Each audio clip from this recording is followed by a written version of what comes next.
உங்கள் எல்லாரையும் Rita recipes சேனலுக்கு அன்போடு வரவேற்கிறேன். இன்றைக்கி நம்ம வீடியோ என்ன பார்க்க போகிறோன்னு பார்த்தீங்கன்னா, அதுக்கு முன்னாடி ரீட்டா ரெசிபீஸ் சேனலை சப்ஸ்கிரைப் பண்ணிவிட்டு பக்கத்தில் இருக்க பெல் ஐக்கான் அழுத்திட்டு ஆல்ன்ற பட்டனையும் அழுத்துங்க. அப்போ தான் நான் போடுற புது வீடியோஸ் உங்களுக்கு நோட்டிஃபிகேஷனில் வரும். உங்களுக்கு இந்த வீடியோ பிடிச்சிருந்தா கண்டிப்பாக லைக் பண்ணி ஷேர் பண்ணுங்கள். ஸோ தட் எனக்கும் ஒரு மோட்டிவேஷனாக இருக்கும்.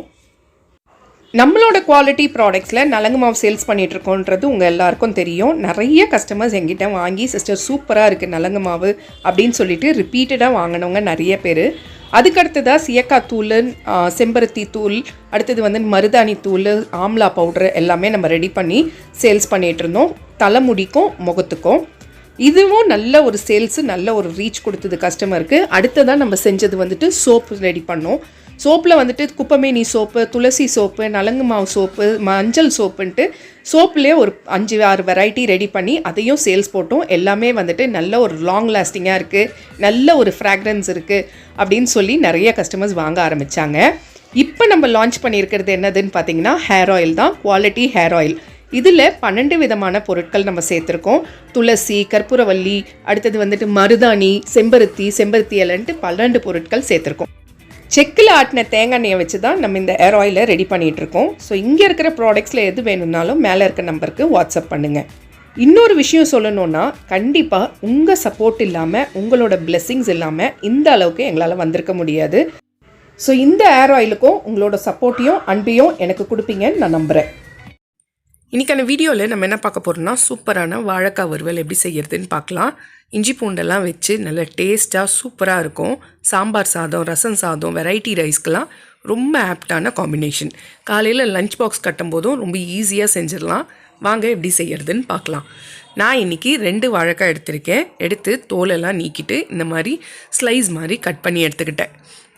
2 வாழைக்காவையும் நல்லா கட் பண்ணிவிட்டு தண்ணியில் போட்டு வச்சுருங்க, இல்லைன்னா கருத்து போயிடும். அதனால் தண்ணியில் போட்டு நல்லா ஃபஸ்ட்டு கழுவி வச்சுக்கலாம். இப்போ ஒரு கடாய் வச்சு அதில் ஒரு 3 டீஸ்பூன் எண்ணெய் ஊற்றிக்கோங்க.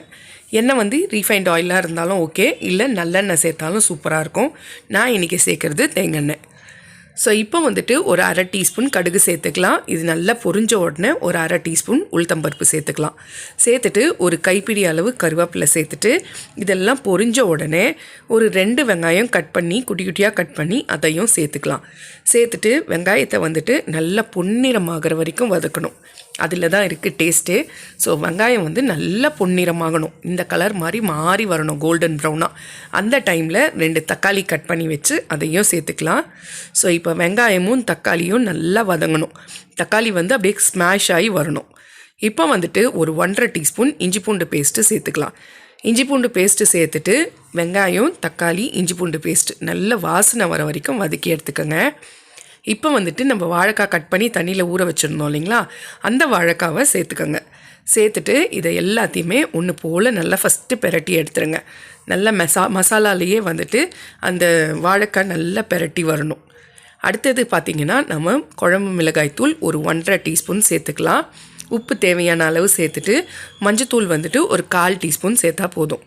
அதுக்கு அடுத்தது இப்போ தான் கரம் மசாலா சேர்க்க போகிறோம், டேஸ்ட் என்ஹான்ஸ் பண்ணுறதுக்காக. ஸோ 1 டீஸ்பூன் கரம் மசாலா சேர்த்துக்கலாம். சேர்த்துட்டு இதை எல்லாத்தையுமே ஃபஸ்ட்டு நல்லா பெரட்டி விட்டுருங்க. உடனே தண்ணி ஊற்ற வேண்டாம். இதை நல்லா பெரட்டி விட்டுருங்க. அந்த மசாலாவோடு அந்த வாழைக்காய் நல்லா மிக்ஸ் ஆகணும். அப்போ தான் ஒரு சாஃப்டாக ஆகிடும். அந்த டைமில் நம்ம தண்ணி ஆட் பண்ணிக்கலாம். நான் இன்றைக்கி இஞ்சி பூண்டு பேஸ்ட் கழுவின தண்ணியை தான் எடுத்து ஆட் பண்ணியிருக்கேன். அதை 1 கிளாஸ் சேர்த்துக்கலாம். சேர்த்துட்டு இப்போ இதெல்லாம் அந்த மசாலா, வாழைக்காய் எல்லாத்தையும் ஒன்று போல் பெரட்டிட்டு ஒரு 10லேருந்து 15 நிமிஷம் ஸ்லோ ஃப்ளேமில் இல்லை மீடியம் ஃப்ளேமில் வச்சு விட்டுருங்க. நல்லா வேக ஆரம்பிக்கும். அந்த தண்ணியெல்லாம் சுண்டிட்டு நல்லா செவுக்க ஆன உடனே ஆயில் எல்லாம் அப்படியே செப்பரேட் ஆகும். அந்த டைமில் நம்ம வாழைக்காய் பொரியல் சூப்பராக ரெடி ஆகிடுச்சின்னு அர்த்தம். எண்ணெய் எப்படி பிரிஞ்சு வந்திருக்கு பாருங்கள். இந்த டைமில் லாஸ்ட்டாக கொத்தமல்லி போட்டுட்டு இறக்கிக்கலாம். வாழைக்காவும் சூப்பராக வெந்து வந்துருச்சு. இப்போ இந்த தண்ணியெல்லாம் நல்லா ட்ரை ஆகி நல்லா செவுக்க வறுத்தி எடுத்துக்கிட்டிங்கனாலே சூப்பர் டேஸ்ட்டாக இருக்கும். கண்டிப்பாக ட்ரை பண்ணி பாருங்கள். ரொம்ப ஈஸியாக செஞ்சிடலாம். காலையில் கட் பண்ணிவிட்டு கடகடன்னு செஞ்சு குழந்தைங்களுக்கு கொடுத்து பாருங்கள், அவ்வளோ டேஸ்ட்டாக விரும்பி சாப்பிடுவாங்க. ஸோ சூப்பரான வாழைக்காய் பொரியல் ரெடி ஆகிடுச்சு. செஞ்சு பார்த்துட்டு கமெண்ட்டில் எப்படி இருந்துச்சுன்னு ஷேர் பண்ணுங்கள். நார்மலாக வாழைக்காய் வறுத்து போடுறது ஒரு டைப்பு. இந்த மாதிரி மசாலாவோடு மிக்ஸ் பண்ணி சாப்பிடும்போது அது ஒரு டைப்பாக இருக்கும். கண்டிப்பாக ட்ரை பண்ணி பாருங்கள். ஸோ இந்த வீடியோ உங்களுக்கு பிடிச்சிருந்தா ரீட்டா ரெசிபீஸ்க்கு சப்ஸ்கிரைப் பண்ணிவிட்டு பக்கத்தில் இருக்க பெல் ஐக்கான் அழுத்திட்டு ஆல்ன்ற பட்டனையும் அழுத்துங்க. அப்போ தான் நான் போடுற புது வீடியோஸ் உங்களுக்கு நோட்டிஃபிகேஷனில் வரும். இந்த வீடியோ பிடிச்சிருந்தா ப்ளீஸ் உங்கள் ஃப்ரெண்ட்ஸ் அண்ட் ஃபேமிலி ரிலேட்டிவ்ஸ்க்கு ஒரு ஷேர் பண்ணிவிட்டு அதே மாதிரி வீடியோ எப்படி இருந்துச்சுன்னு கமெண்ட் பண்ணுங்கள். ஸோ தட் அது எனக்கு ஒரு மோட்டிவேஷனாக இருக்கும். உங்களுக்கு ஏதாவது ரெசிபீஸ் வேணும்னா கீழே கமெண்ட்டில் சொல்லுங்கள். கண்டிப்பாக உங்களுக்காக நான் செஞ்சு காட்டுறேன். Thank you friends.